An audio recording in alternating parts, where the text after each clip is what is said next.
তরে না আমাকে বাড়িতে আসতে নিষেধ করছি, তারপরেও কেন আসছিস? হ্যাঁ, কি করবো কও খালা, তুমি অসুস্থ মানুষ, ঘরের মধ্যে একা একা থাকো, না এসে তো পারি না। এর মধ্যে কয়টা আঙ্গুর আর খেজুর আছে। খেজুর হলো জান্নাতি ফল, মেলা রোগের ওষুধ।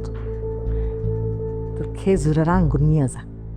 আমার শামু এত বাড়াবাড়ি পছন্দ করে। কেমনে পছন্দ করবো? কিনে দেওয়ার মুরত থাকলে না পছন্দ করবো?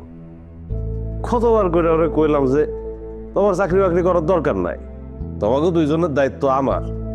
আচ্ছা খালা, তুমিই কও, পাত্র হিসেবে আমি কি খুব বেশি খারাপ?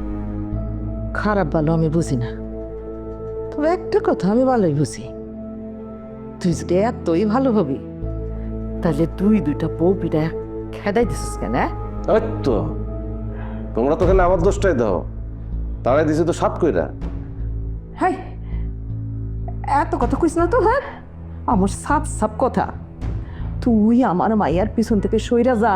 মেরিল মিল্ক সোপ বার, এর মিল্ক লোশন প্রতিবার গোসলের পর আমার ত্বক রাখে নরম ও মসৃণ। নাইলে কিন্তু আমি প্রয়োজনে আমার মাইয়ারে গ্রামে নিয়ে গিয়ে একটা রিক্সাওয়ালার লাগে বিয়া দেব। তারপরে তোর মতো জল্লাদ বউ পিটানো পোলার লগে আমি বিয়া দিব না।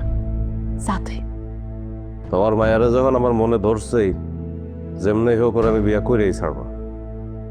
আমি মানুষটা যেমন সোজা তেমন বেকা, ভালোই ভালোই কাজ না হলে খারাপ হতে সময় লাগবে না আমার।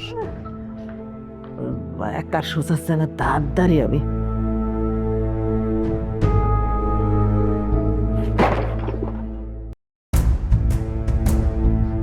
আমার মারে ফল কিনা দেওয়ার মুরুদ আমার আছে নাকি নাই সেটা তোর জানার বিষয় না। আজকের পর থেকে আমার মার সাথে আলগা পিরিতি দেখাইতে আসবি না। হালকা বলি তোর কি দেখলি? আমি তো টাইট পিরিতি করার চেষ্টা করতেছি। ডাইরেক্ট বিয়া। দেখ, আমার তো তিন কুলে কেউ নাই, দুইটা বউ ছিল, তাও তালাক দিয়ে দিছি। টাকা পয়সা যা কিছু আছে সব কিন্তু বিয়ের পরে তোর। তোর টাকা পয়সা কপালের কুটু দুই দুটা মাইয়ার জীবন নষ্ট করার পর তো শিক্ষা হয় নাই না? আবার নতুন করে বিয়ে করতে চাস? লজ্জা শরম কিচ্ছু নাই না? লজ্জা এইসব তো বেডি মানুষের ব্যাপার স্যাপার। লজ্জা শব্দটার সাথে পুরুষ মানুষের ঠিক যায় না। তুই আসলে বেহায়া। আজকে করতেছি আর কোনোদিন কমি।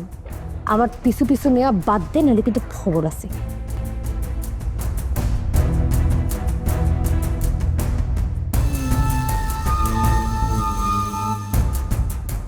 ভাইয়া, মানুষের জ্যাব না থাকলে ঠিক জমে না।